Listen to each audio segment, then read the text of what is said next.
Bienvenue à un autre épisode de Motherhood Unfiltered Podcast. Aujourd'hui, j'ai la chance de recevoir Lauriane Hélène Gauvin, qui est sexologue et qui se spécialise un peu plus en périnatalité. Puis, elle a aussi son podcast Maman Sexo, vous l'avez peut-être déjà entendu parler, où est-ce qu'elle aborde différents sujets en lien avec la périnatalité. Et aujourd'hui, je voulais qu'elle vienne nous éclairer parce que suite au podcast que j'avais fait avec Bianca, la physiothérapeute, dans la saison 1, j'avais eu beaucoup de questions qui étaient justement en lien avec la sexualité suite à l'accouchement. Et comment le reprendre, comment se sentir à l'aise, s'il y a des douleurs, etc. Puis, je me suis dit, bon, mais peut-être que c'est un sujet qui est quand même important, puis peut-être que ce serait pertinent d'avoir une sexologue qui vienne nous en parler. Donc, vous allez voir, on parle vraiment, on aborde tout, aucune gêne. Lauriane est très bonne pour bien vulgariser chaque élément de quoi on parle. Puis, on va parler justement des relations sexuelles, de la relation dans le couple aussi, comment chacun voit ça, la sexualité. On va aborder les différents mythes aussi. Donc, c'est vraiment un épisode qui est très enrichissant.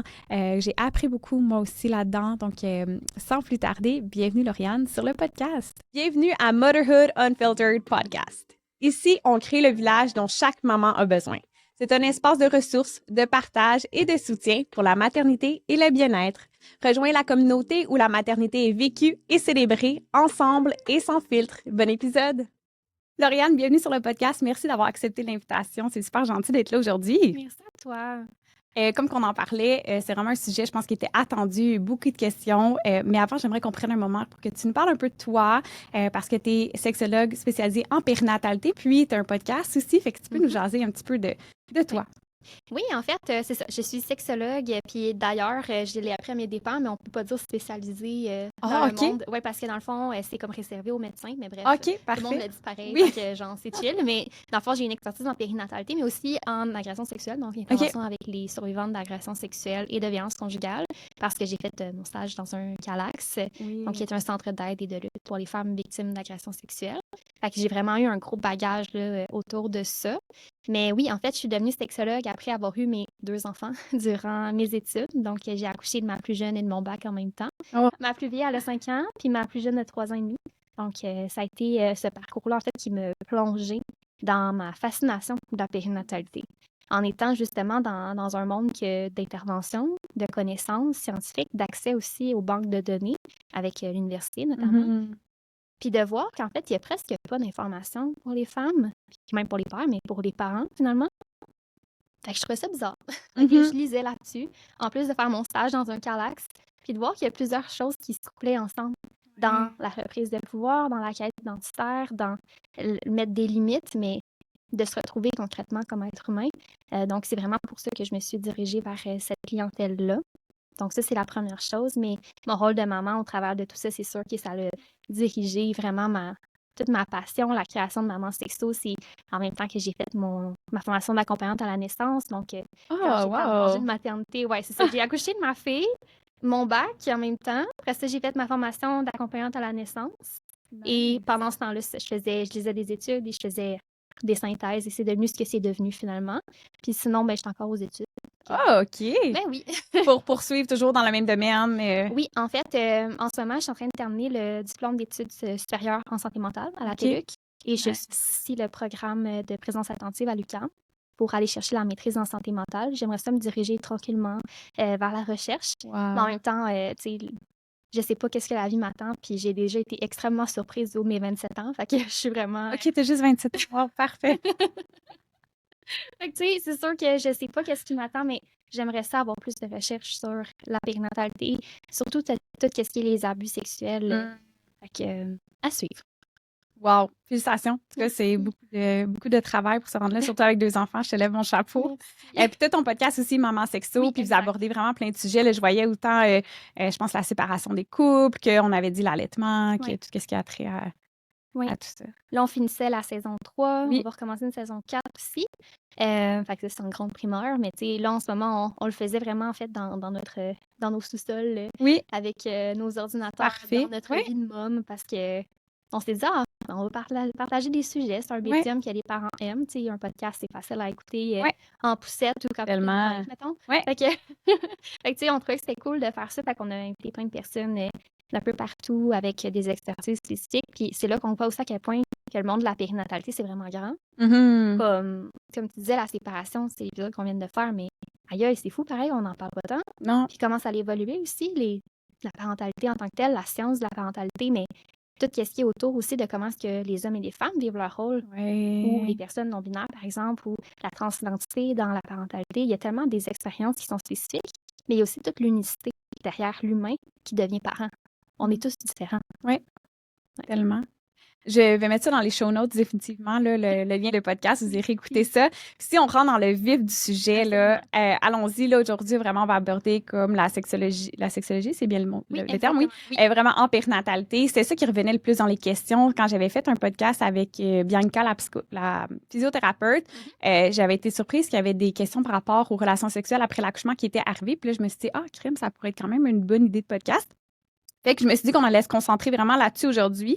Puis si on part vraiment de pendant la grossesse, tu sais, c'est quoi les changements physiques ou psychologiques que les gens, les femmes surtout, là, qui peuvent influencer la sexualité d'une femme enceinte? Tu sais, moi, je me souviens quand j'avais commencé à avoir mon ventre, moi, ça avait été comme marquant quand même, mais tu sais, je suis sûre qu'il y a plein d'autres choses qui peuvent venir influencer la sexualité chez la femme. Oui, tout à fait. En fait, premièrement, on va penser aux hormones. Fait que c'est sûr que les hormones ont un impact sur comment est-ce que la sexualité va être vécue, mais tout aussi l'état, en fait, que ça peut avoir sur le corps. Le premier trimestre, notamment, on va voir souvent une baisse du désir sexuel, simplement parce que, premièrement, on ne voit pas qu'est-ce qui se passe, les changements débutent, mais il y a aussi tout le côté qu'on est plus fatigué, on peut avoir des nausées assez présentes, des craintes aussi, là, on le voit souvent aussi, même si on sait concrètement qu'il n'y a pas de danger pour des fausses couches, à moins qu'il y ait des contre-indications médicales. C'est souvent ça qu'on va entendre. Est-ce que si j'ai des relations sexuelles dans le premier trimestre, je vais perdre mon bébé? Est-ce qu'il va s'accrocher? Il y a ça souvent qui va arriver en premier trimestre. Ensuite, le deuxième trimestre qu'on va voir, il y a beaucoup, en fait, le côté de l'hormone, en fait, de toutes les hormones de grossesse qui vont être encore plus présentes. Et là, on va voir plus de sensations au niveau des organes génitaux. Il y a plus d'afflux sanguin vers les organes génitaux et donc il y a plus de sensations. Et il y a tout aussi le côté que la bédaine ne prend pas beaucoup de place encore. On a généralement moins de nausées. Puis encore là, c'est différent d'une personne à une autre. Fait que ça, c'est vraiment au niveau comme physiologique. Et au troisième trimestre, évidemment, il y a tout le côté d'être vraiment inconfortable dans le corps. Il y a plus de position confortable. Puis après ça, c'est plus le père qui a peur de poker le bébé. C'est vrai, on l'entend souvent, celle-là, alors que c'est vraiment pas vrai. C'est vraiment pas vrai. Je peux rassurer les personnes qui nous écoutent. Non seulement le bébé a une poche amniotique, il y a 2 couches à la poche amniotique. En plus de ça, il y a le bouchon muqueux, mais il y a aussi le col qui est refermé. Et il y a même un espace entre le col et l'entrée du vagin qui fait en sorte que c'est très, très rare qu'on peut poker le bébé. En fait, ça n'arrive pas qu'on poke le bébé, à moins qu'il y ait une dilatation du col et qu'il n'y ait plus de bouchon muqueux et que les poches amniotiques soient... Rendu là, t'es pas mal rendu proche de l'hôpital ou de la maison de naissance. T'es en train d'accoucher généralement ou t'es pas censé rien mettre à l'intérieur. Exactement. Fait que généralement, on n'est pas en train de faire du sexe à ce moment-là, tu sais, dans justement des rapports sexuels pénétratifs. En fait, je devrais dire, parce que la sexualité, c'est tellement plus que ça. Fait que ça, c'est une chose au niveau de la sexualité.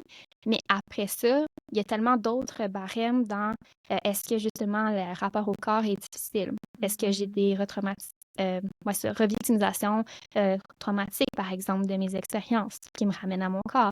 Est-ce que je suis bien dans mes suivis de grossesse? Donc, est-ce que j'ai l'impression, justement, que je me fais déposséder à chaque fois que je vais dans un suivi, que j'ai un toucher vaginal, par exemple? Le spéculum, qu'est-ce que ça me fait?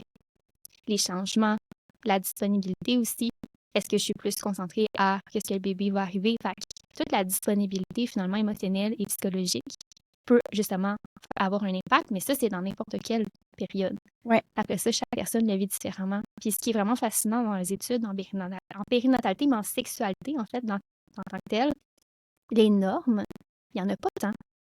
C'est difficile, en fait, d'avoir des normes dans la sexualité parce qu'on est trop différents.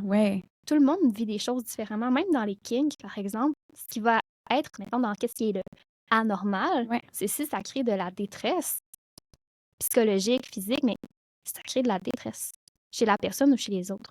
Ou si ça a un impact négatif chez soi ou les autres. C'est là qu'on va se questionner ou voir une problématique. Mais sinon... c'est rendu loin quand même. Là. Exact. Si on est bien, généralement, il n'y a pas de problème. C'est juste notre norme à nous. C'est tellement pertinent. Puis après l'accouchement, tu sais, c'est quoi? On pense souvent aux 6 semaines. Quelles sont les étapes courantes de la reprise de la sexualité après un accouchement? Tu sais, les médecins nous disent, attendez, 6 semaines, mais tu sais, ça peut être plus long, comme j'ai déjà entendu quelqu'un qui c'est plus court, là, tu sais. Fait que c'est quoi, mettons, le plus courant qu'on entend? Mhm. Euh, Encore une fois, il n'y a pas vraiment de normes dans Ouais. la reprise des rapports sexuels. En fait, c'est pas vrai. Dans le sens qu'il n'y a pas de normes, Oui. mais il y a des reprises de rapports sexuels à partir de 6 semaines. C'est quand même ça le retour courant, mais le niveau de satisfaction sexuelle, il est extrêmement bas. Et 83% des personnes vivent des difficultés sexuelles en postpartum, mais retrouvent quand même des rapports sexuels à 6 semaines. Ce qui veut dire finalement qu'on a des rapports sexuels sans que ce soit épanouissant ou nécessairement 100% consentant ou qu'on a un orgasme finalement. Fait que ça, c'est quand même assez paradoxal Ouais. de se dire, ah, oui, mais on n'est pas bien finalement dans cette reprise-là de rapports sexuels. Fait que déjà, ça, c'est une question à se poser. Tu sais, pourquoi est-ce qu'on fait ça? Ouais. Puis pourquoi est-ce qu'on fait ça? C'est que justement, il y a une norme sociale par rapport aux 6 semaines parce que techniquement, la cicatrice est belle.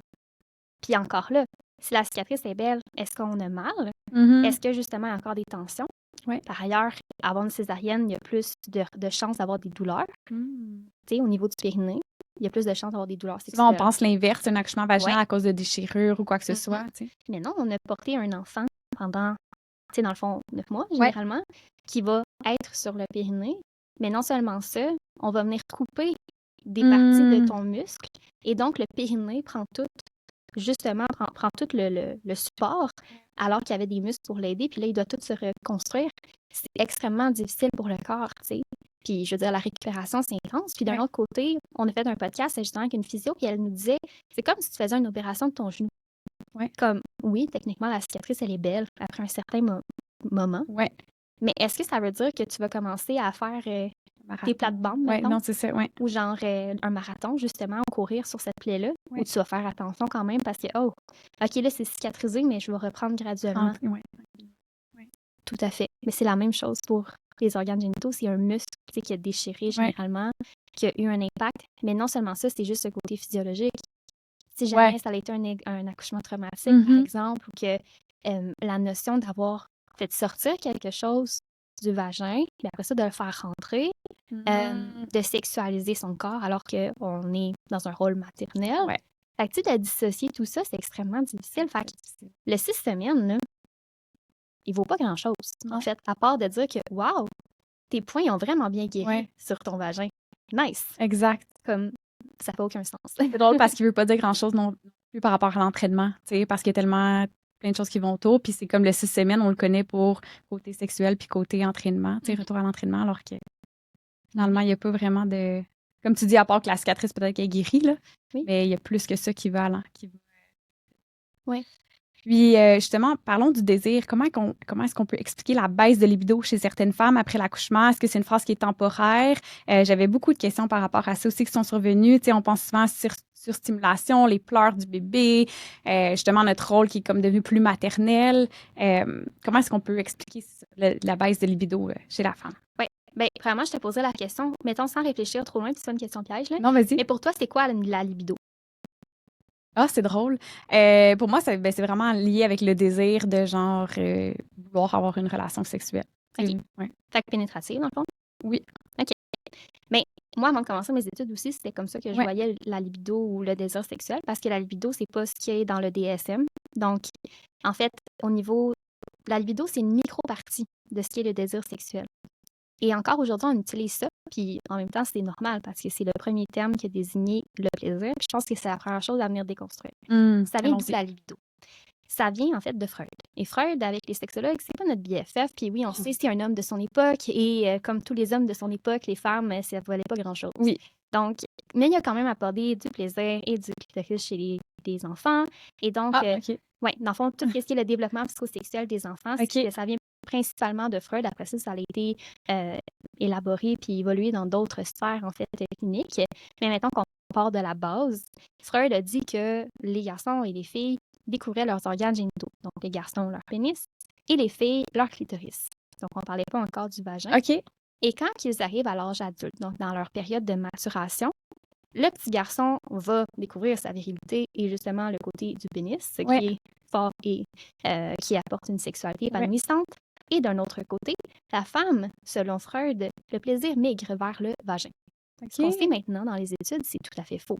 Parce que le plaisir chez les femmes, au niveau des organes génitaux, c'est le clitoris, que ce soit de manière interne ou externe. Donc, quand on regarde ça comme ça, au niveau... des fois, je pense à quelqu'un qui fait un tour dans son vagin, mettons. Ouais. Quand on fait, mettons, le décollement, quand on fait, comment ça s'appelle déjà, le cerclage à la fin. Oui, le stripping, là. Le stripping, Ouais. exactement. Fait que quand on fait le stripping, on va le sentir dans le fond. Ouais. Ça, il y a des trucs sensoriels. Mais généralement, autour, mettons, on sent pas grand-chose, mis à part en haut, dans le 2 premiers tiers du vagin. Puis c'est le point G qu'on appelle, mais en fait, c'est une structure interne de l'urètre, mais aussi du clitoris. Fait que tout ce qui est sensible dans un rapport sexuel, généralement, va être lié, dans le fond, au fond, donc plus au niveau du col de l'utérus, donc l'utérus, ou du clitoris. Mhm. Fait que finalement, le truc de migrer vers le vagin, c'est pas vrai. Fait que les femmes, la seule manière qu'elles pouvaient avoir une sexualité épanouissante et du plaisir dans la sexualité, c'était grâce à un pénis. Ce qui est faux. Ah, Ce OK. qui est faux. Fait qu'il y a ça aussi. La libido est autour de la pénétration. Et maintenant, on sait que c'est vraiment ça, pour les femmes de ne jamais avoir de pénétration. Ça pourrait être très épanouissant aussi. Le plaisir autour de la pénétration, généralement, va être, oui, au niveau des sensations pour certaines, mais généralement, c'est plus la symbolique de la connexion, Oui. la symbiose 100%. avec la personne. Ouais. Donc, encore là, c'est souvent là que chaque personne le voit différemment également. Ouais. Fait que ça, c'est très intéressant à voir, parce que le désir sexuel, en fait, il y en a dans toutes les sphères. Oui. Quand on regarde la sexologie, la science de la sexologie, la sphère physique, c'est une micro-partie aussi. Fait qu'on va parler, par exemple, de la sphère psychologique, comment est-ce qu'on ressent la sexualité, comment on se sent, la disponibilité aussi psychologique, à quel point on a le temps, Mhm. tout ce qui est le social aussi, qu'est-ce qu'on se fait dire, qu'est-ce qu'on se fait enseigner, c'est quoi les normes, comment est-ce qu'on est comme être une femme ou être un homme, par exemple, dans la société, c'est quoi nos attentes sociales, Mhm. ça, ce n'est qu'une chose. Au niveau juridique, comment est-ce qu'on comprend le consentement, comment est-ce qu'on l'a mis en place Mhm. aussi.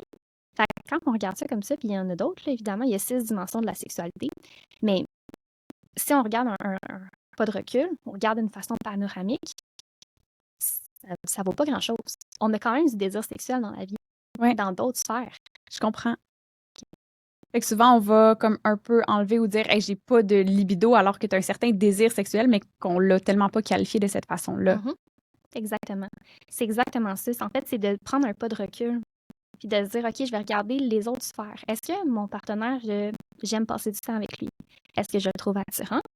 Est-ce que je connecte quand on communique ensemble? Je le trouve beau Mhm. ou belle ou il y a vraiment quelque chose entre nous deux? Je sens que je l'aime, j'adore me coller ou juste de passer du temps de qualité, c'est vraiment, vraiment bien. Ouais. Si tu as le désir d'être avec la personne puis d'entretenir une relation sexualisée dans le sens que ça peut être justement d'avoir un souper romantique, Ouais. de se poser des questions de couple. Ça aussi, ça fait Mhm. partie de la sexualité, donc c'est de la sexualité cognitive. Fait que comment est-ce que moi j'enseigne aux parents, c'est que avant d'être dans la sexualité, mettons, de plaisir, Physique, physique, ouais. ça, on va aller dans la sexualité cognitive, psychologique, on va façonner ces 2 formes de sexualité-là, puis après ça, on va les appliquer dans votre sexualité physique, puis vous verrez que ça va être vraiment différent. Est-ce que je me trompe ou souvent j'ai l'impression que la femme est beaucoup plus dans le cognitif puis l'homme est beaucoup plus dans le physique? Tu sais, j'ai l'impression que nous, faut que côté de notre cerveau, il faut que ça fonctionne, là, tu sais, qu'il y ait pas de, le mot en anglais de resentment, faut pas qu'il y ait c'est beaucoup dans la tête, alors que l'homme, j'ai l'impression que c'est comme, bon, ben, physique, ou c'est à cause de la société, de la façon qu'on est. Ouais, OK. Oui, c'est vraiment comment on a été socialisés parce que, justement, j'ai regardé une méta-analyse avec de 43 méta-analyses puis qui disait que le cerveau des hommes et des femmes, il n'y a presque pas de différence, là, finalement. C'est vraiment au niveau de la socialisation. Il y a des différences au niveau, effectivement, hormonal, au Ouais, niveau des oui, organes oui. génitaux, parce qu'ils sont différents, Ouais. mais en même temps, c'est quand même des homologues. Ouais. Fait qu'il y a quand même tout ce moment-là qui est différent. Mais au niveau de la sexualité, les différences vraiment marquées, c'est vraiment au niveau de la société, comment est-ce que c'est enseigné aussi d'avoir une sexualité, que les femmes, en fait, se sont fait enseigner d'avoir une sexualité passive et même le plaisir, ça n'a jamais vraiment été quelque chose d'important. Fait que, il y a vraiment quelque chose aussi là-dedans de tout aussi dans notre côté épigénétique, dans nos traumas aussi intergénérationnels dans lesquels les femmes devaient se soumettre à avoir des rapports sexuels pour répondre aux besoins de leur partenaire et procréer. Avoir des enfants, ouais. Oui, Parce qu'en fait, c'était le devoir conjugal. Puis ça, c'est vraiment quelque chose qui est étudié. C'était écrit dans les contrats de mariage. C'était clair comme de l'eau de roche que le rôle des femmes, quand elles se mariaient, c'était ça. Et il y avait même une petite brique rose de comment être une bonne femme. Là. C'est vraiment... Puis justement, le viol conjugal a été mis dans le code criminel en 1983, si je ne me trompe pas, ou 82. C'est tard. C'est très tard. C'est extrêmement tard. C'est effrayant. Fait que ça fait pas si longtemps dans justement notre bagage culturel, non seulement ça, mais aussi génétique, que justement, ça a un impact définitivement. Fait que les femmes, ça fait pas longtemps qu'ils ont appris comment aimer leur sexualité ou à découvrir c'est quoi leur sexualité. Fait que non seulement ça comme femmes dans la société, mais comme personne, comme être humain. Puis les femmes vivent des injustices, vivent aussi tout au côté stéréotype aussi, mais les mères en vivent aussi. Fait que comme femme et comme mère, comment se retrouver là-dedans, c'est vraiment difficile. Mais il y a des hommes que, justement, ils ont vraiment besoin de connecter émotionnellement avec quelqu'un ou cognitivement ou qui n'ont pas de disponibilité non plus psychologique parce qu'eux autres aussi, mettons, sont fatigués de leur rôle parental, sont fatigués de... Puis le désir sexuel chez les papas, il est différent dans le sens que ça peut être différent aussi au niveau social, mais chez les mères aussi. Fait que c'est difficile à dire, en fait. Tout le monde est différent. Il y a quand même le cycle de 24 heures. Tu sais, les hommes, mettons, le cycle de 24 heures, il y a ça aussi. Les femmes ont des cycles aussi. De 28 jours, approximativement. Oui, c'est ça. Mais tu sais, quand même, n'en demeure pas moins qu'il y a ça, l'allaitement aussi, qui va empêcher justement d'autres hormones. Mais encore là, il y a des femmes qui allaitent pas et qui n'ont pas de désir sexuel ou qui en ont moins, qui n'ont pas envie d'avoir des rapports sexuels. Fait que c'est difficile à dire. Si on parle justement, on parlait du conjoint, la pression des attentes, comment qu'on peut, puis la communication, comment qu'on peut communiquer, justement, aborder le sujet de la sexualité avec son conjoint pour gérer les attentes. Puis, exemple, si le partenaire exprime un désir ou une frustration par rapport à tout ça, si, exemple, nous, après 6 semaines, là, on n'est pas prête, puis on veut attendre, comment qu'on peut aborder ça avec le conjoint? Premièrement, c'est de le dire. Puis de ne pas avoir peur de le dire, parce que si on a peur de dire qu'on ne veut pas ou de dire non, il y a un problème, définitivement. Quand on parle justement de la frustration, il y a quand même des notions qui sont un peu mélangées dans ça, parce que c'est pas nécessairement qu'il y a une agression sexuelle ou de la coercition sexuelle parce que le partenaire vit une frustration. Par contre, le cerveau peut le percevoir de cette manière-là, parce que justement, ça va faire en sorte qu'il va y avoir de la culpabilité, ou ça peut être de la culpabilité internalisée aussi au niveau social. Par exemple, les amis ont retrouvé leur sexualité, c'est pas normal de pas me trouver normal et d'assumer que le partenaire va être fâché ou va pas trouver ça normal. Alors que si on va sonder, par exemple, des partenaires, oui, effectivement, on retrouve la frustration ou l'insatisfaction, mais il y a des partenaires qui vont répondre comme « bah c'est bien correct, il n'y a pas de stress. Je comprends pas pourquoi qu'elle a peur ou qu'elle n'est pas bien. » Fait qu'il y a vraiment des choses à venir déconstruire, mais déjà, le dialogue, c'est la première chose. Puis nommer qu'il y a des craintes de déplaire. Mais finalement, le besoin, c'est quoi? Puis je pense que c'est toujours de se ramener à ça. Le besoin, c'est quoi? Pourquoi est-ce que la personne est frustrée? Parce que généralement, en tout cas, ce que je vais entendre moi en suivi, puis ce que je vais voir dans la littérature, généralement, c'est le désir de connecter. Puis quand on veut connecter, bien, absolument, on souhaite que les deux parties soient consentants, puis les deux parties aient envie d'être là et soient épanouies de cette connexion-là. Ouais. S'il y a juste une personne puis que c'est unidirectionnel puis qui fait juste avoir un rapport sexuel alors que l'autre personne a mal, se sent pas bien, pleure, est pas là psychologiquement, à quel point c'est épanouissant. Exactement. Fait qu'il y a ça. Sinon, il y a aussi tout le côté d'avoir des arguments pour expliquer, ce que je trouve plate, mais des fois, ça peut prendre ça pour essayer de comprendre. Souvent, ce que je vais me faire sortir, c'est la pyramide de Maslow. Dans les besoins. Il y a le besoin physiologique d'avoir la sexualité. Premièrement, des besoins, c'est individuel. On n'est pas responsable des besoins des autres. On est responsable de nos propres besoins. Quand on est dans la pyramide de Maslow, on s'entend qu'on est dans la base de la pyramide. Mais c'est pas d'avoir une sexualité épanouissante, puis d'avoir du plaisir ensemble, puis d'être bien, puis blablabla. C'est d'éjaculer et de procréer. Fait que finalement, c'est qui a de la sexualité avec un autre être humain qui se dit « Moi, mon but, c'est d'éjaculer et de procréer. » Pas vraiment. Puis même dans un contexte de fertilité, généralement, on veut connecter puis avoir un projet de bébé. Puis on tombe dans d'autres besoins de connexion psychologique, émotionnelle, le projet de vie, de la famille. Fait qu'encore là, tu sais, c'est ça. Fait que c'est de venir déconstruire tout ça, mais aussi de venir se désocialiser d'une socialisation qui met en place justement toutes ces normes-là qui font pas de sens finalement. Oui. Mais si le partenaire se fâche, puis que justement, il boude et qu'il met justement de la coercition, bien, c'est une agression sexuelle au sens de la loi. Et donc, ça ne devrait pas arriver. Puis c'est aussi de la violence conjugale. Donc, si ça arrive, puis que justement, on vit une coercition dans le couple, c'est d'appeler SOS violence conjugale ou d'aller chercher de l'aide pour être en mesure de s'en sortir. Ou que d'aller consulter en couple pour que le partenaire, qui pour lui, c'est pas une perception d'une agression sexuelle, comprenne que c'en est une. Mhm. Mais c'est pas correct, puis c'est pas bon pour le désir sexuel.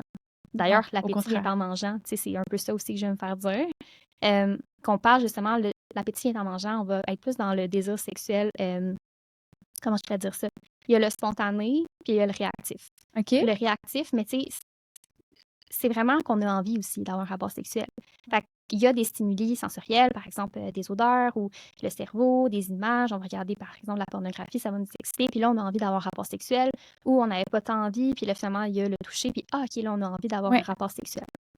Ça, c'est le désir sexuel réactif. Cela dit, quand on est dans l'appétit est en mangeant, la personne va avoir un rapport sexuel sans nécessairement avoir du plaisir.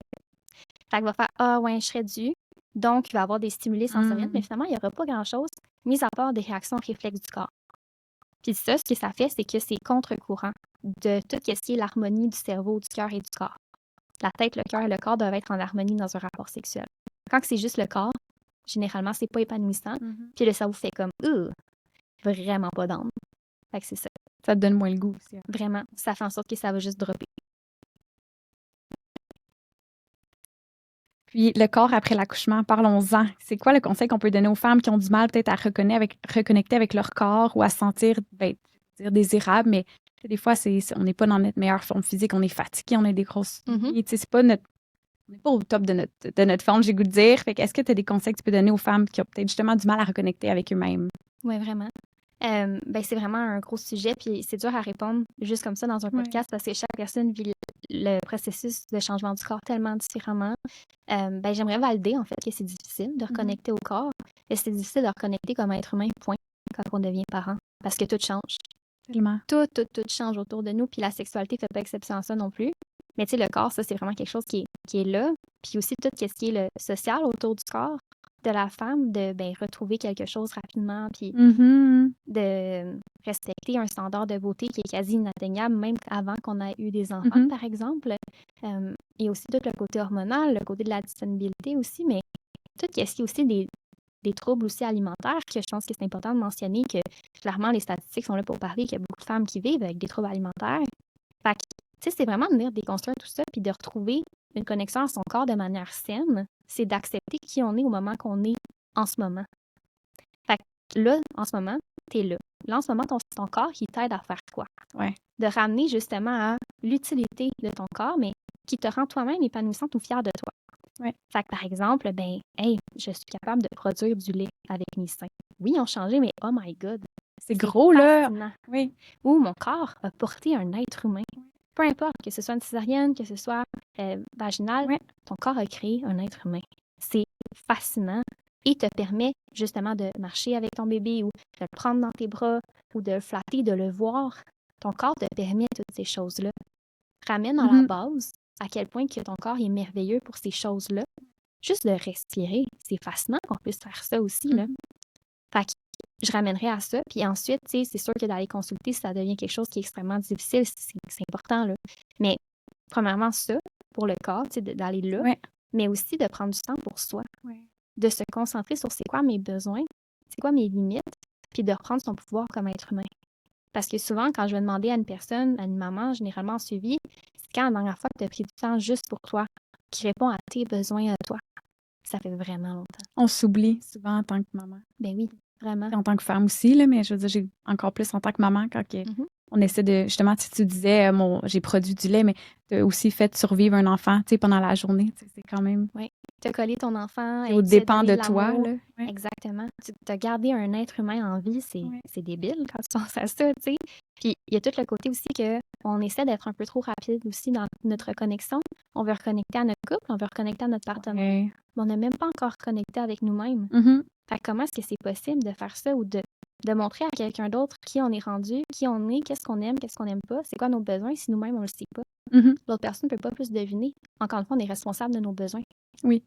Puis souvent, on pense que prendre du temps pour soi, c'est aller passer la journée au spa, mais tu sais, ça peut être aussi petit que, je sais pas, prendre 1 heure pour aller marcher toute seule, écouter un podcast, aller se laver les cheveux, puis prendre le temps de prendre une bonne douche ou un bon bain, puis écouter un petit film. Tu sais, je veux dire, c'est pas obligé d'être là. tout à fait. la grosse activité. Absolument. Puis, tu sais, il y a plein de personnes qui voient les choses différemment aussi, là, au niveau de temps pour soi. Puis, Oui. je pense qu'effectivement, il y a un livre vraiment cool qui s'appelle Tu mérites plus qu'un bain moussant. Puis, c'est vrai, c'est tout à fait vrai. Mais quand on est là, dans notre parentalité, à ce moment-là, la seule chose que je peux m'offrir ou que j'ai l'énergie de m'offrir, c'est ça. Ouais. C'est de lire 2 pages de mon livre. Ouais. Tu as lu 2 pages de ton livre? Parfait. Bravo. Félicite-toi d'avoir fait ça. Tu as voulu faire ça? Oui, c'est chiant de pas pouvoir la lire au complet, mais tu as quand même réussi à prendre ce temps-là pour toi. Fait que, tu sais, c'est de ramener à des micro-objectifs aussi. Que ça, je trouve que c'est important de mentionner, tu sais. Oui, pour revenir à ma douche, je veux pas dire que prendre une douche, c'est du temps pour soi, parce que Mais je me non. souviens qu'il y avait quelque chose qui m'énervait quand j'avais mon bébé, puis c'était comme, j'avais vu, aller faire l'épicerie toute seule, c'est pas prendre du temps pour soi, ou se laver, c'est pas, tu sais, je veux dire, c'est juste un besoin vital de la vie, là. Fait Oui. que je parlais plus du bain, écouter une petite émission, c'est plus ça, relaxant, mais effectivement, tu sais, c'est autre chose que... Puis encore là, tu sais, quand on parle de la douche, est-ce que tu fais justement l'action de te laver seulement pour te laver ou est-ce que tu prends le temps de respirer? Est-ce que tu prends le temps de, je sais pas, de mettre de la musique, de méditation dans ta salle de bain pour couper justement l'accès aux autres? Que tu te mets des huiles essentielles dans ton bain? Tu sais, qu'est-ce que tu fais justement pour prendre soin de toi?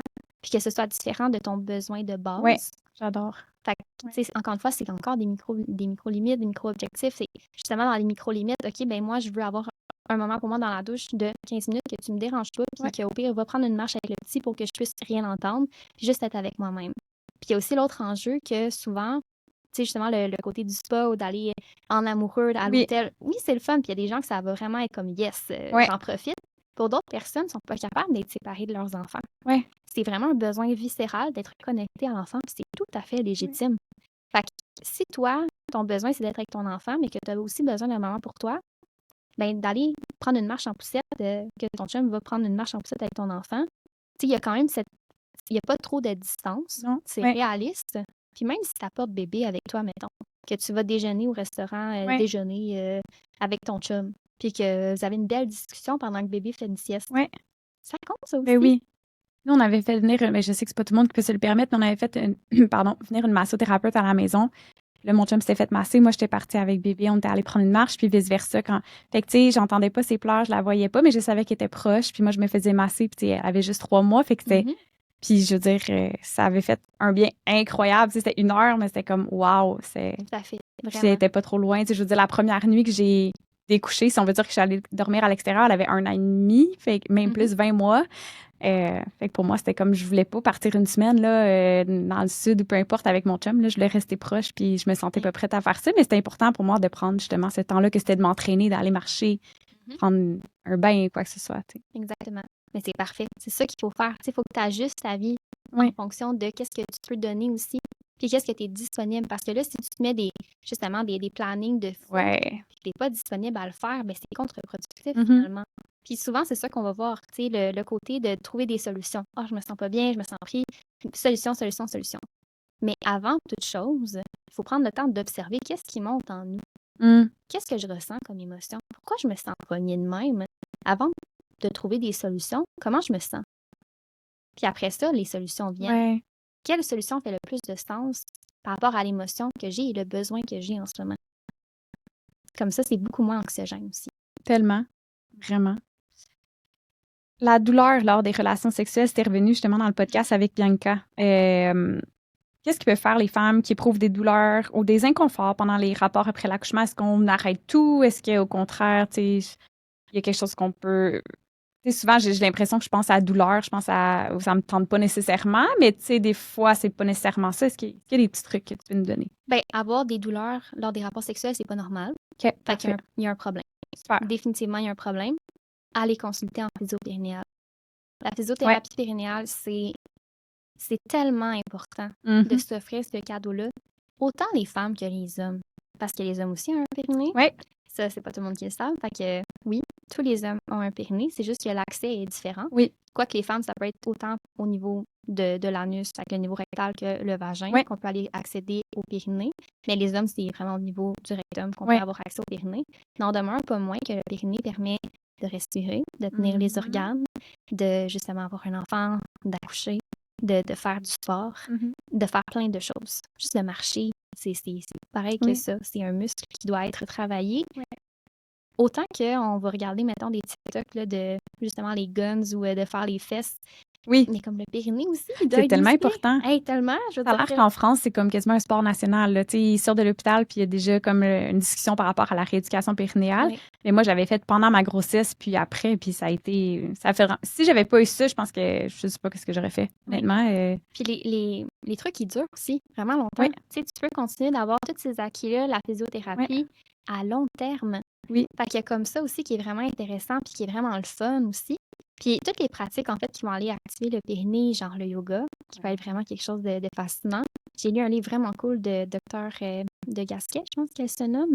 C'est vraiment intéressant, justement, qu'est-ce que le périnée dit de nous, comment est-ce qu'il fonctionne, le périnée, mais aussi justement des positions de yoga qui peuvent aider justement à briser non seulement la connexion au corps, mais au périnée. Ouais. Mais ça, il y a ça, le yoga, qui peut être intéressant Ouais. aussi, je pense, sincèrement. C'est sûr que si on ne sait pas comment contracter, puis on a vraiment des douleurs, puis on a vraiment une problématique sous-jacente, là, finalement, en physiothérapie, Ouais. il faut aller.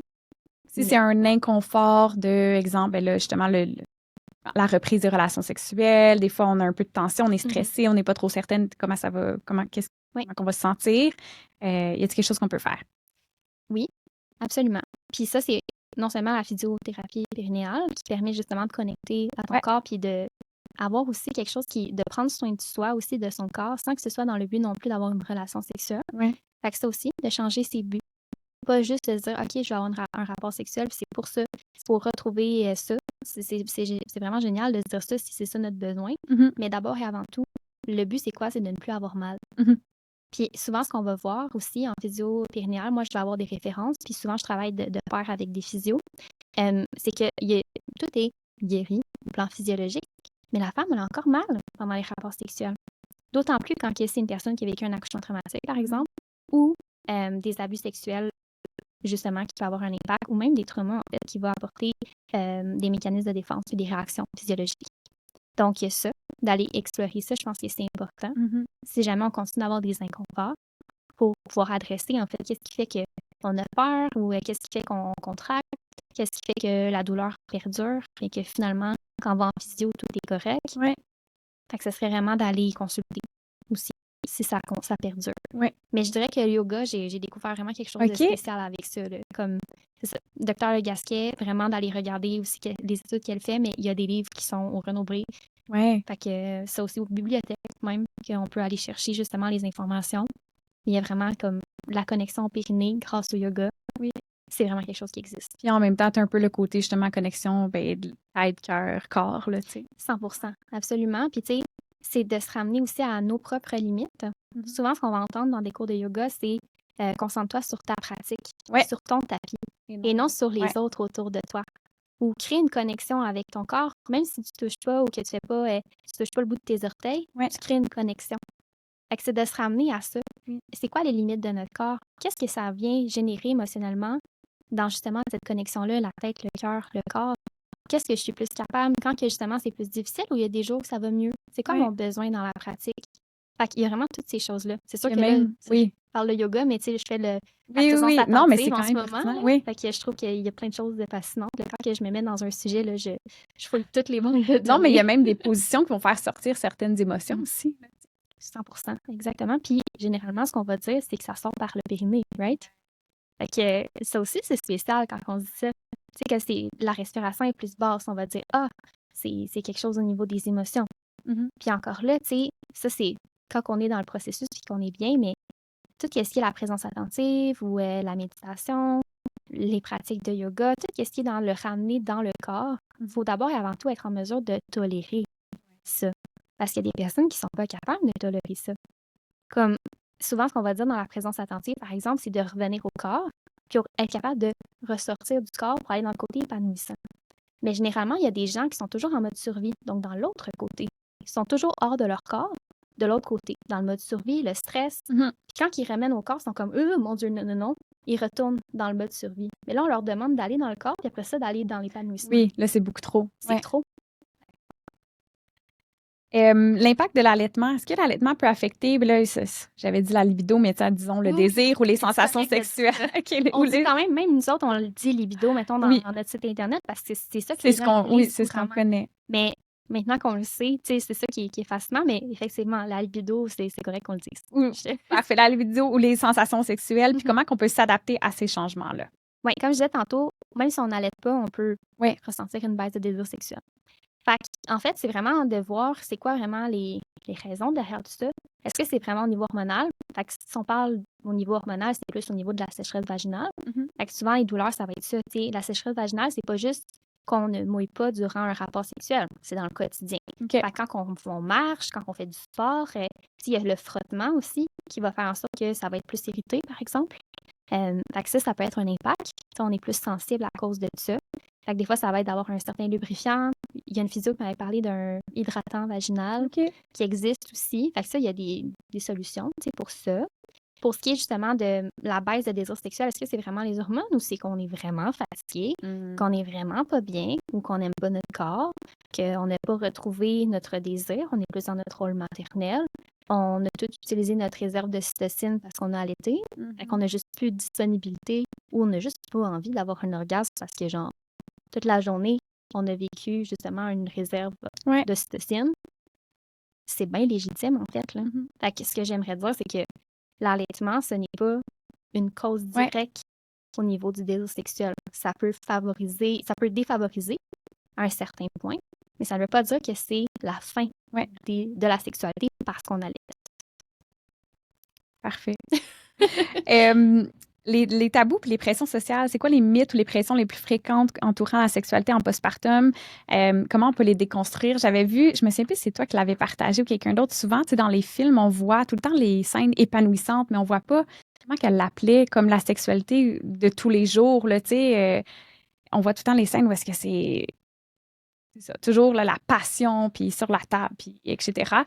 Fait que j'ai l'impression qu'on est tout le temps soumis justement avec des mythes ou des pressions comme ça, mais comment est-ce qu'on peut vivre là-dedans puis les déconstruire? Oui, bien en fait, effectivement, il y a beaucoup de mythes entourant la sexualité. Comme on a dit tantôt, l'appétit est en mangeant, qui est un très gros mythe, mais aussi que le consentement non verbal, c'est lui qui est le plus sexy. Ce que tu me dis justement c'est comme si on n'a pas besoin de se parler, ça se fait tout seul, oh my god, c'est connexion, puis genre wow, puis ça existe, je veux dire, je veux pas invalider que ça n'existe pas, mais c'est pas souvent ça qui va arriver. Puis le consentement peut être extrêmement sexy aussi. Quand on parle de consentement, ça peut être par exemple, tu sais, on parle de dirty talk par exemple. Oui. Tu sais, genre, j'aime ça ce que tu fais, je te trouve belle, ou genre, j'aime ça telle position, changeons de position parce que ça, je suis plus inconfortable. C'est du consentement verbal. Mais pourtant, quand on va en parler ou qu'on va voir autour, justement, dans les mythes, c'est comme, ben là, si on parle de consentement, c'est un peu comme, j'imagine que tu as peut-être vu le TikTok de la coiffeuse qui dit, voici mes pronoms, est-ce que tu me permets de te toucher, par exemple? Ah non, j'ai pas vu ça. OK. Mais souvent, il y a des gens qui font des blagues par rapport à ça. Bon, je comprends là, le côté que... Ils ont comme exagéré le tout, si je comprends bien. En fait, non, c'est vraiment un salon de coiffeur aux États-Unis que la personne dit « je m'appelle tant, mes pronoms sont ça et ça. C'est quoi tes pronoms? » Fait que les personnes disent leurs pronoms. Et après ça, est-ce que tu me permets de te toucher? Fait que, je veux dire, pour certaines personnes, par exemple, qui ont vécu des traumas, ça peut être vraiment quelque chose qui donne vraiment beaucoup de pouvoir. Mais souvent, les gens vont trouver ça comme vraiment bizarre. Fait comme, là, tu vas te faire coiffer. Fait que pourquoi est-ce que tu demandes le consentement de te faire toucher? Au même titre que, ben là, si tu vas en clinique pour faire un suivi de grossesse, tu y vas pour te faire rentrer des doigts pour voir ton col, il est à combien, pourquoi est-ce que genre, tu te sens pas bien, pourquoi est-ce qu'on te demanderait? Tu y vas dans ton propre gré. Fait en fait, c'est un peu ça, de dire que le consentement verbal devrait être dans toutes les choses, en fait, qui vont dans l'intimité. Dans le fait de se faire toucher, dans le fait de se faire, justement, dans tous les contextes, là. Contexte, je devrais dire. Contexte. Mais tu sais, c'est ça. Fait que voilà, en fait, c'est vraiment d'aller dans le consentement, en fait, verbal le plus possible. Puis aussi, quand on va aller dans le consentement verbal, il faut bien savoir qu'est-ce qu'on aime. Fait que, tu sais, de se dire, ça s'est fait tout seul. C'est un peu le mythe comme de l'allaitement ou de la parentalité qu'on dit, on est fait de manière instinctive pour faire ces choses-là, alors que pas du tout, c'est un apprentissage. On a effectivement des hormones pour nous aider, mais c'est un apprentissage d'abord et avant tout. Puis il y a des gens qui ont plus de facilité, comme quelqu'un qui va faire de la peinture, ça va se faire tout seul, puis oh my God, wow! Et d'autres personnes qui vont devoir apprendre vraiment beaucoup à peinturer, puis comme à un moment donné, ils vont y arriver, mais ça va être plus difficile. Bon, c'est un exemple ludique, mais quand même, faut se rappeler ça. Fait que je dirais que ça pourrait être ça dans les mythes. Le 6 semaines, on en a parlé. Puis sinon, l'appétit est en mangeant ou que le désir des hommes et des femmes est différent. Ça Ouais. aussi. Fait que je pense qu'on les a toutes faites. Oui, je Mais pense qu'on on est a déconstruit ça. On dirait que c'était quelque chose que j'avais en tête, mais dans le fond, tu viens de me... Mais en Ça fait, fait- tout le monde. Comme je t'ai Ouais. dit tantôt, avant de commencer mes études, puis encore là, en fait, même, je te dirais, en cours de suivi, en fait, là, dans la sexologie, on le voit, là, la différence entre les hommes et les femmes, que ça, c'est pas tant vrai, puis que Ouais. c'est tout ce qui est au niveau des chances, des genres, Ouais. des sexes. Mais la périnatalité en tant que telle, il a fallu tout que j'apprenne par moi-même. Mhm. Là, maintenant, comme je dis, il y a des formations qui vont se donner, mais moi, c'est les études que j'ai lues, là. Ouais. J'ai appris on the scratch. Ouais. Qu'est-ce que je sais maintenant? J'ai fait quand même, tu sais, ma formation de marraine d'allaitement. Ouais. J'ai fait l'accompagnement à la naissance. J'ai pas accompagné à la naissance. J'ai fait un couple. Ouais. Mais j'ai pas continué parce que c'est juste trop intense d'avoir deux métiers tabous. C'est juste too much. Oui. Mais n'en demeure pas moins que il n'y a presque pas d'études sur la périnatalité. Donc, il y a définitivement plein de mythes et de tabous. Parce que moi, je peux t'expliquer, là, si parce que j'ai beaucoup d'amis que c'était ça aussi, là. Exemple, on a notre journée, on est avec l'enfant souvent toute la journée parce que là, t'es en congé de maternité avec eux. Mhm. J'avais l'impression que si mon partenaire ou mon conjoint était pas... qu'il n'y avait pas des petites pensées ou qu'il n'était pas présent. Tu sais, moi, c'était vraiment dans ma tête, là, de comme, hey, ben, j'ai fait ça pour toi, regarde, je t'ai fait un repas chaud. J'avais l'impression que j'avais besoin de tout ça pour qu'à la fin de la journée, je fasse comme, wow, OK, merci mon homme. Puis j'ai un peu plus le goût, tu sais, le désir sexuel de. J'avais beaucoup d'amis aussi que c'était ça. Fait que c'est pour ça, de là, ma différence entre les hommes, que lui, même si j'avais rien fait pour lui dans la journée, en fait, rien fait, on s'entend, je m'étais quand même occupée de son enfant, mais je veux dire, lui, c'était comme, c'est physique, là, tu sais. Fait que c'est pour ça, moi, c'était la différence entre les hommes et les femmes que de là venait mon mythe. Oui. Puis, encore là, tu sais, là, c'est la connexion au niveau émotionnel qui peut être au travers de la sexualité. Ouais. Right? C'est un peu ça que je comprends. Ouais. Puis, finalement, quand on regarde ça, les hommes, mettons, on parle de la validation. C'est comme mère, je vais me faire valider que Ouais. c'est correct. Ou comme femme aussi, comme j'ai besoin de validation. Puis c'est un besoin qui est tout à fait légitime dans tous les êtres humains, là, j'aimerais dire. Mais comment on va voir les papas, par exemple, qui ont l'impression d'être poches ou qui n'ont pas assez de validation, par exemple, pas assez de temps pour eux. Mhm. C'est comment ça va sortir? C'est par la frustration. Ouais. Et donc, vont quand même se distancer, vont se rapprocher dans le besoin physique, si on peut dire ça comme ça, dans le besoin de connecter rapidement, facilement, dans quelque chose qu'ils ont appris, versus la connexion émotionnelle. Ben, généralement, quand ils sont plus en frustration, vont se retirer. Mhm. Fait qu'il y a quand même, puis encore une fois, c'est généralisé, là, chaque personne le vit différemment, mais il y a quand même un plan, tu sais, de vouloir reconnecter. Ouais. Parce qu'il y a quand même une distance, finalement. Ouais. On a besoin d'être validé, on a besoin d'être aimé. Fait que nous, c'est juste comme un désir. C'est un désir, mais différent. Plus émotionnel. Même. Ben, les hommes aussi. Les hommes finalement. aussi, là. Oui. Je comprends. C'est Ça juste dépend. différent. En fait, comme la frustration, la colère chez les femmes, c'est très invalidé. On se faisait dire qu'on était hystérique. Ouais. Fait que ça fait pas longtemps, ça. Les femmes n'ont pas le droit de vivre la colère. C'est mal vu. Ouais. Les hommes, au contraire, s'ils vivent des émotions comme la tristesse, c'est ça qui est mal vu. Oui. Fait qu'on on est des êtres émotionnels de part et d'autre qui ont besoin de connexion de part et d'autre, mais on exprime nos besoins émotionnels ou comment est-ce qu'on la gère de manière différente. Puis finalement, comment qu'on connecte aussi le plus facilement quand on est justement deux êtres humains différents, généralement, c'est dans la sexualité. C'est une façon facile et accessible. Ce qu'on va voir, par contre, comme parents, c'est plus autant accessible que ça l'était avant, puis il y a beaucoup plus d'embûches. Fait que comment est-ce qu'on reconnecte de d'autres façons que ce qu'on a appris et ce qu'on a été socialisé à faire? Mais on est quand même deux êtres sexuels, oui, mais émotionnels d'abord et avant tout. Ça pourrait nous amener à la dernière question, reprendre une intimité émotionnelle, justement. Comment est-ce que les couples peuvent retrouver une intimité émotionnelle et sexuelle après un accouchement, malgré les défis du quotidien? Puis je voulais aussi parler, j'avais vu un TikTok, c'était justement une sexologue, puis elle disait que ça peut se bâtir tout au long de la journée. Tu sais, c'est pas nécessairement, tu sais, on parle sexualité, justement la pénétration, on pense à l'acte sexuel, mais ça peut être des petits trucs au fur et à mesure de la journée, juste un toucher, ça peut être juste un petit mot. Tu sais, souvent, on l'oublie, ça, hein?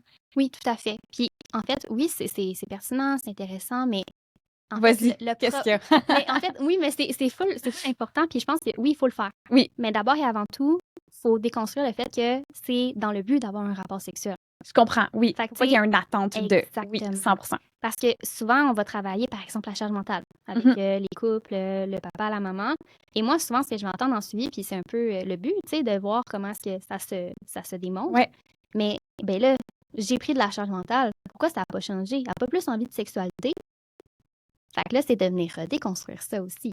Fait que finalement, c'est souvent une crainte que j'entends chez mes clientes. Ben là, OK, oui, j'aimerais ça lui montrer que je l'aime, que je l'affectionne, que je le trouve attirant, mais si je fais ça, il va s'attendre à avoir un rapport sexuel. Je veux pas. Je suis pas là. OK, on déconstruit ça. On met des limites. C'est quoi nos attentes? On le nomme.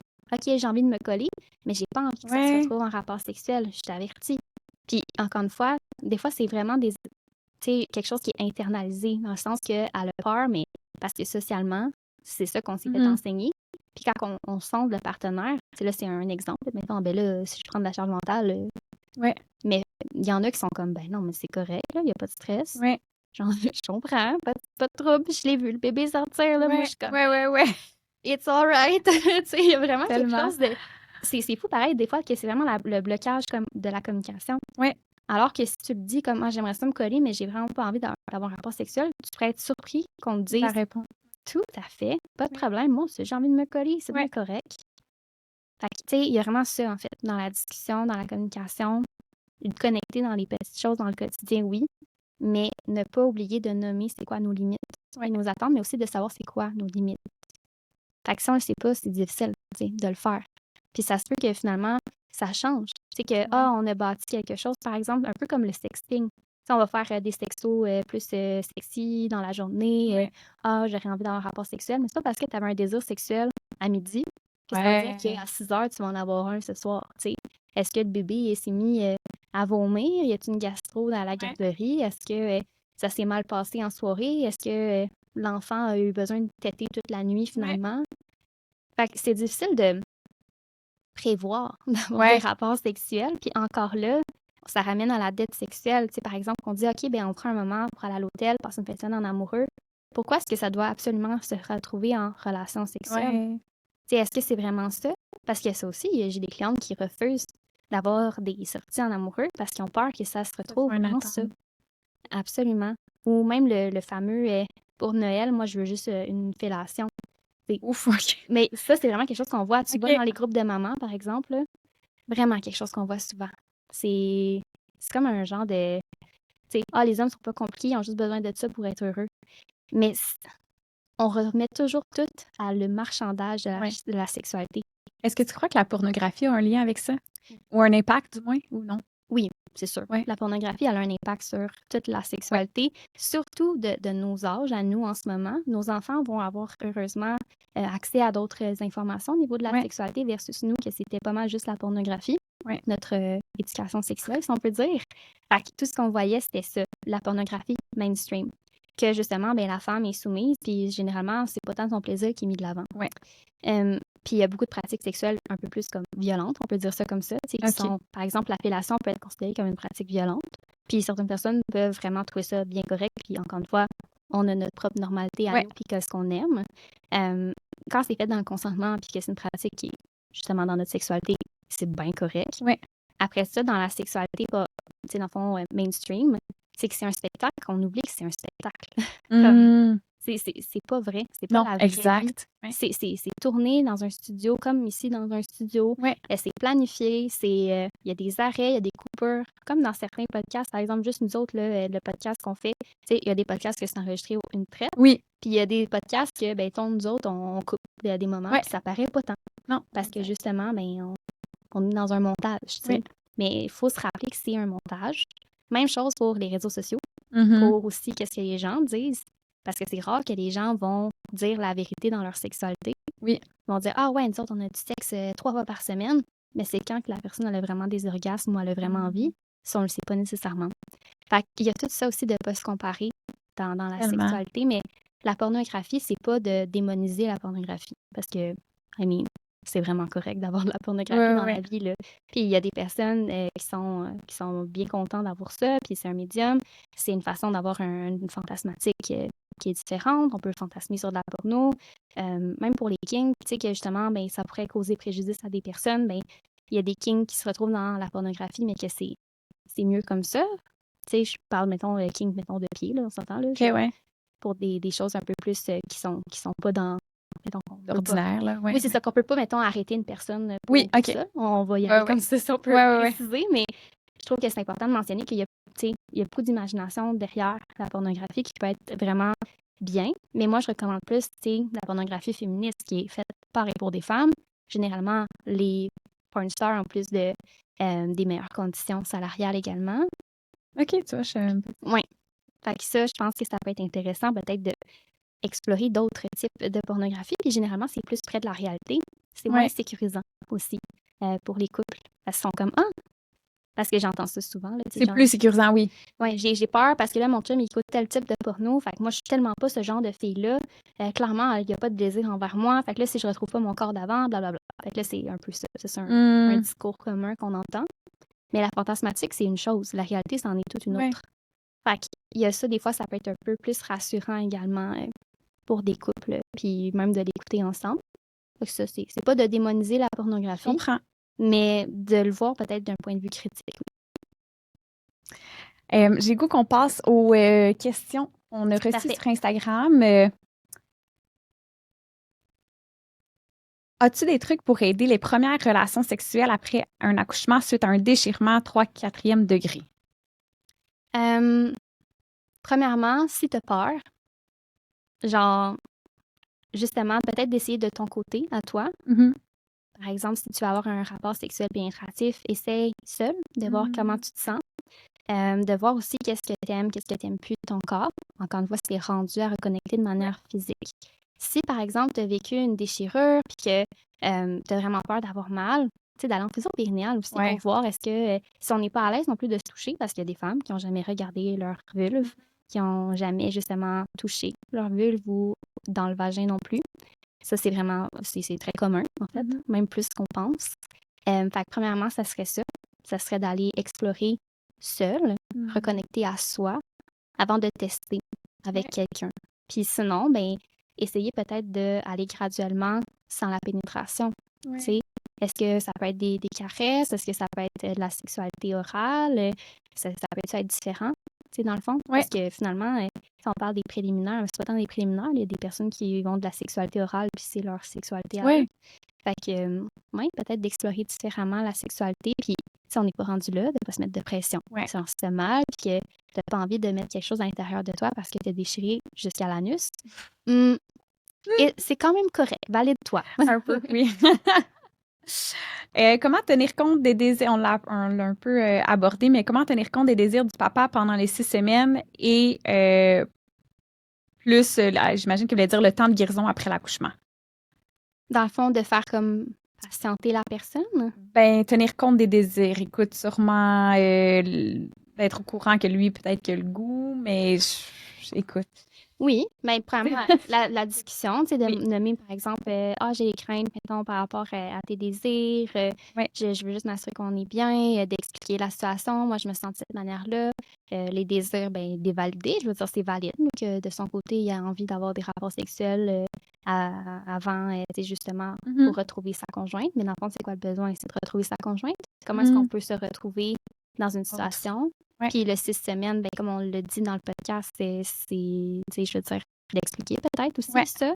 Après ça, si la personne est prête à avoir un rapport sexuel à 6 semaines, ça lui appartient, puis ça peut être extrêmement correct aussi.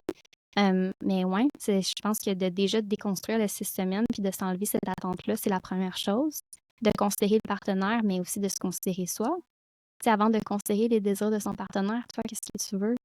Tellement. Fait que, je relancerai la question. Toi, c'est quoi tes désirs? Écoute, encore là, on l'a un peu abordé, mais on peut peut-être y aller un peu plus. Sexualité avec un nouveau-né ou un toddler, comment garder la flamme? Tu sais, justement, la connexion plus émotionnelle, mais est-ce que tu avais des petits trucs, toi, tu vois, au quotidien ou... Oui. Ben, c'est sûr que, tu sais, quand on a un village, ça peut être quelque chose d'aidant. Fait que, tu sais, ça, premièrement, c'est pas tout le monde qui a un village, je comprends. Un village étant la famille, les amis. Tu sais, j'ai des clientes qui ont une soirée par semaine que, par exemple, les parents vont prendre les enfants, puis qu'ils ont un date night, que c'est juste un souper ou juste être à la maison ensemble. Fait que ça peut être une chose. Trouver une activité commune aussi, des fois de retrouver quelque chose. Mais même qu'on peut connecter dans la parentalité. Tu sais, je veux dire, il y a aussi dans le désir sexuel, il y a un désir sexuel contextuel. Fait qu'il y a quelque chose aussi dans le fait de connecter dans le contexte, comme parent, de trouver des validations, puis le côté sexy aussi. Ouais. Puis je l'entends souvent, ça aussi, ah ben mon chum, il a passé la mop, j'ai donc trouvé sexy de faire ça, comme de lui-même, wow! Fait que ça aussi, ça compte, tu Oui, puis sais. des fois, juste de voir ton partenaire avec ton enfant, de comment qu'il la rend heureuse, Oui. je sais pas. J'arrive aussi à ça, tu sais, ça, c'est important de bien séparer les tâches, même si on le sait dans les études et tout, puis socialement, que c'est presque impossible que les hommes et les femmes aient autant de charge mentale l'un et l'autre. Même s'il y a beaucoup d'avancées, puis tant mieux, là, félicitations les papas qui nous écoutent, genre, vraiment, il y a beaucoup d'avancées dans la charge mentale, mais il y a quand même un déséquilibre. Et aussi, plus qu'un père va s'impliquer, plus qu'un père va donner du caring à son bébé, puis il va prendre des tâches, plus qu'il va sécréter de la prolactine et de l'ocytocine. Et donc, va venir, genre, équilibrer son désir sexuel. Parce que justement, il va venir sécréter d'autres types d'hormones. Versus un père, mettons, qui est moins impliqué, le taux de testostérone va remonter très rapidement parce que génétiquement, mettons, au niveau de notre évolution humaine, ben, avant, les hommes retournaient, par exemple, chasser le mammouth et chasser, se sauver de ces gradants de sabre. Mais maintenant, on s'entend qu'on va juste au IGA. On n'a plus besoin de chasser le mammouth. Fait que c'est de dire à notre cerveau, qui est encore très archaïque, « Oh, je vais retourner à prendre soin d'eux. » Puis il y a des sociétés, dans le fond, qui les hommes étaient dans le caring. Il y a des sociétés matriarcales que les hommes, c'est eux qui s'occupent des enfants, qui existent. Pas dans, on s'entend, l'Occident, là, c'est un peu plus ailleurs, mais ça existe. Et donc, on a le matériel génétique et hormonal pour s'occuper d'un enfant et pouvoir équilibrer le plus possible, du moins, le désir sexuel pour que ce soit cohérent. Fait que déjà, de se connecter ensemble dans notre rôle, d'avoir aussi une cohérence dans la communication de nos valeurs comme couple, de parents, et aussi d'essayer d'arrêter de distancer. On est un couple et on est des parents. Faut pas oublier notre couple. Vous êtes un couple de parents. Votre couple a évolué. Vous avez évolué comme être humain. Vous n'êtes pas juste une femme ou une mère ou un père et un homme. Vous êtes une personne. Fait que comme être humain, comment est-ce qu'on se reconnecte dans cette évolution-là? Ce serait ça. Quand savoir qu'il est temps de consulter un professionnel, je pense que tu l'avais un peu abordé, là, s'il y a une douleur, quoi que ce soit, si tu veux rajouter quelque chose. Puis, est-ce que c'est une bonne chose de faire des tests sanguins pour évaluer nos hormones pour savoir si notre libido est correct? Comme j'ai dit tantôt, les hormones, c'est juste une petite chose de notre désir sexuel. Aussi, quand on allait, quand on est maman, puis en fait, le niveau hormonal va être différent, même pour les hommes, en fait, là. Dès que l'homme est présent puis que le placenta sort, lui aussi va sécréter de la prolactine et de l'ocytocine sur le coup. C'est pour ça qu'on va voir que le papa est plus impliqué, par exemple, que même la dépression postpartum chez les papas, ça peut être généré aussi par les hormones. Fait que, il y a comme plein de choses à venir déconstruire là-dessus. Je sais que c'est une mode en ce moment, c'est de prendre une prise de sang. Premièrement, ben, c'est pas tous les médecins qui savent lire les hormones.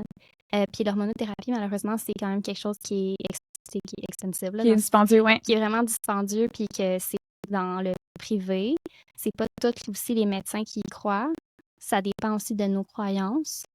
Ça dépend aussi de comment est-ce qu'on se sent dans notre corps.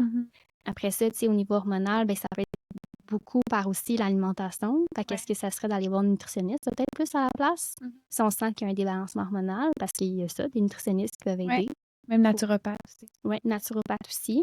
C'est sûr que, au niveau des autres professionnels, oui, je comprends. Mais oui, effectivement, il y a quand on est justement dans... C'est pas toutes les personnes qui n'ont pas d'ordre professionnel que c'est pas bon, là, dans le sens que naturopathe, ostéopathe, c'est vraiment des professions que je trouve vraiment fascinantes, mais je sais pertinemment maintenant avec les études, on peut dire ça comme ça, que l'alimentation peut aider énormément dans tout ce qui est hormonal, même dans la production du lait, généralement. Faut quand même pas négliger tout ça. Fait que est-ce que j'irais peut-être plus voir une nutritionniste qui généralement est peut-être plus couverte par les assurances ou que ça peut être plus au niveau public, j'irais plus dans cette option-là d'abord et avant tout, avant de dire genre, j'ai un problème hormonal, même si ça existe, d'en parler au médecin si jamais on a une crainte. Puis on peut exiger des prises de sang, dans le sens que c'est ton droit de demander n'importe quel type de soins. Donc si toi tu dis, moi j'aimerais ça avoir des prises de sang de genre mon cortisol, de mes hormones, progestérone, estrogène, fais-le. Ça peut t'aider et te rassurer. Mais est-ce que les résultats vont être pris en compte ou tant concluants? Ça se peut que non. Puis est-ce que justement tu as aussi le budget d'aller là-dedans? Peut-être pas. Mais j'essaierais peut-être d'autres alternatives. Il y a ça aussi, même le sport, tu sais, qui peut aider à réguler les hormones. Oui, il y a tellement de choses qu'on peut faire aussi au quotidien qui peuvent aider. Fait que, Oui, est-ce qu'on 100%. est sédentaire? Est-ce qu'on allait encore? Est-ce qu'on a du temps pour prendre soin de soi? Est-ce que, genre, c'est quelque chose de psychologique? Le cortisol, c'est relié au stress? Tu sais, est-ce que, justement, on est dans l'anxiété, dans le tapis? Est-ce qu'on est en dépression postpartum? Est-ce qu'on prend de la médication? Il y a tellement de choses qui peuvent impacter, en fait, le taux d'hormones dans le sang avant de dire, je prends de l'hormonothérapie. Encore une fois, c'est pas d'invalider qu'il y a des femmes qui ont vraiment des troubles hormonaux. Mais comme mère, c'est ça, je ferai attention. Je comprends. J'ai une douleur au clitoris depuis mon accouchement. Sensation de lourdeur, surtout quand je suis aux toilettes. OK. Je sais, c'était ça la question. Est-ce que c'est normal? Est-ce qu'on va en physio? Qu'est-ce que... Oui. J'irai en physio périnéale. Je suis pas physio. Par contre, je connais bien l'anatomie féminine. Comme je disais tantôt, tu sais, le point G, c'est une structure interne avec l'urètre, puis l'urètre fait partie intégrale du clitoris dans la structure. Ouais. Et donc, est-ce que justement, il y a peut-être une descente d'organes au niveau de la vessie qui fait en sorte que ça pèse sur le clitoris? Ce serait ça peut-être ma question. Est-ce que ça, on parle peut-être d'une descente d'organes? Fait que j'irais peut-être consulter ça. Puis encore une fois, je suis pas médecin, je suis pas physio. Non, mais c'est vrai, la physio va évaluer. La physio va évaluer le plancher pelvien, mais aussi la descente d'organes, la vessie, l'utérus. C'est ça, exactement. Puis tu sais, ça, c'est exactement. Puis mettons qu'on a eu, je sais pas, un cathéter dans le fond parce qu'on a eu genre une épidurale, puis qu'on a eu justement un tube dans l'urètre. Est-ce qu'on a peut-être pas un bleu de l'urètre, par exemple, ou qu'on n'est pas... c'est ça. Fait que j'irais peut-être consulter médecin ou physio pour voir ça, parce que c'est effectivement pas normal d'avoir mal au clitoris. Puis, dernière question pour aujourd'hui. Depuis que j'ai accouché il y a plus d'1 an, ma libido et désirs sexuels sont complètement disparus. J'ai l'impression qu'ils ne reviendront jamais. Quoi faire?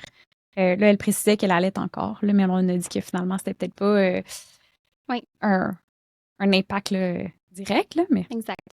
Bien, c'est sûr que l'allaitement, bon, il y a le contexte, mais je pense que je l'inviterais à retourner dans le début du podcast puis de le réécouter pour voir comment qu'est-ce qui émerge ou qu'est-ce qui résonne pour elle aussi dans tout ça, mais de valider que le désir, en fait, il n'est pas dans juste la libido, que c'est pas nécessairement inexistant, puis si c'est inexistant totalement dans toutes les sphères du désir, mais peut-être qu'il y a une problématique sous-jacente et d'aller consulter, évidemment. C'est ce qui conclut nos questions. Merci tellement, Lauriane, pour ton temps. Écoute, je sais que ça va être un sujet qui va être adoré parce que je pense qu'il y a beaucoup de femmes qui ont des questions. Puis, tu sais, je sais pas si tu as vu, il y avait comme un genre de thème qui revenait beaucoup. Puis tu dois le voir aussi dans ton quotidien. Fait que, merci d'avoir pris le temps de partager tes connaissances avec nous. À la prochaine! Merci d'avoir été avec moi pour un autre épisode de Motherhood Unfiltered Podcast. En espérant que l'épisode t'ait apporté différentes pistes de réflexion, mais surtout un peu de réconfort dans ton parcours de maman. On n'oublie pas que chaque parcours est unique et différent, puis qu'on fait déjà un travail incroyable. Si l'épisode t'a plu, n'hésite pas à aller laisser un avis et le partager avec une autre maman pour continuer à faire grandir notre belle communauté. On se retrouve la semaine prochaine avec un autre épisode rempli de vérité, de bienveillance, mais surtout sans filtre. À bientôt!